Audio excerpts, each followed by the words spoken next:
పీస్లో అయితే కనుక కాటన్లో మనం తీసుకోవాల్సినటువంటి సెట్ అండి. యోగ్ పార్ట్ దగ్గర వర్క్ చూస్తే మాత్రం అసలు ఫుల్ హైలైట్ అయిపోద్దండి. పెద్ద దుపట్టా వచ్చింది, ప్రింట్ బాగుంది, పీస్ అయితే మాత్రం ఎక్సలెంట్గా వచ్చింది. ఇప్పుడు నేను మీకు ఓపెన్ చేసి చూపిస్తాను డిజైన్ అయితే ఎలా వచ్చిందని. ఖచ్చితంగా ఎగరేసుకెళ్ళిపోతారండి, అందులో ఏం డౌట్ లేదు.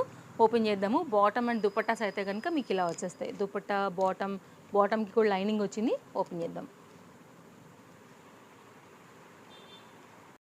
ఓపెన్ చేసేసానండి. ఓపెన్ చేస్తే కనుక పీస్ వచ్చేసి మనకి ఇట్లా ఉంటుంది. ఇదైతే కనుక లైనింగ్ వచ్చేసినటువంటి బాటమ్ డీటెయిలింగ్ ప్యాటర్న్. సో ఇది కూడా కంప్లీట్ కాటన్ మెటీరియల్ పైన.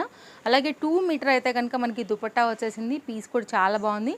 అండ్ ఫుల్ వీడియోలో కూడా మన బయటిలో అయితే కనుక అప్లోడ్ అయిపోయిందండి. ఇది కూడా చాలా చక్కగా అయితే కనుక వచ్చేసినటువంటి దుపట్టా యోగ్ పార్ట్ 1160 రూపీస్లో అయితే కనుక మనం తీసుకున్నామండి. సైడ్లో కూడా ఇట్లాగా స్టైలిష్గా డోరీస్ డిజైన్ అంతా కూడా వచ్చింది. కావాలనుకునేవారు చూసుకోండి. M2XXL సైజ్ పైన అయితే కనుక ఇది అవైలబుల్గా ఉందండి. హరీ లేకపోతే మాత్రం ఖచ్చితంగా దొరకవు, అందులో ఎలాంటి డౌట్ లేదు. వరల్డ్ వైడ్ షిప్పింగ్ ఫెసిలిటీలో మీరు ఎక్కడి నుంచైనా సరే మన స్టోర్ నుంచి హ్యాపీగా షాపింగ్ చేసుకోవచ్చు. ఇది లేటెస్ట్ అప్డేట్ అండి స్టోర్లో, అస్సలు మిస్ కాకండి.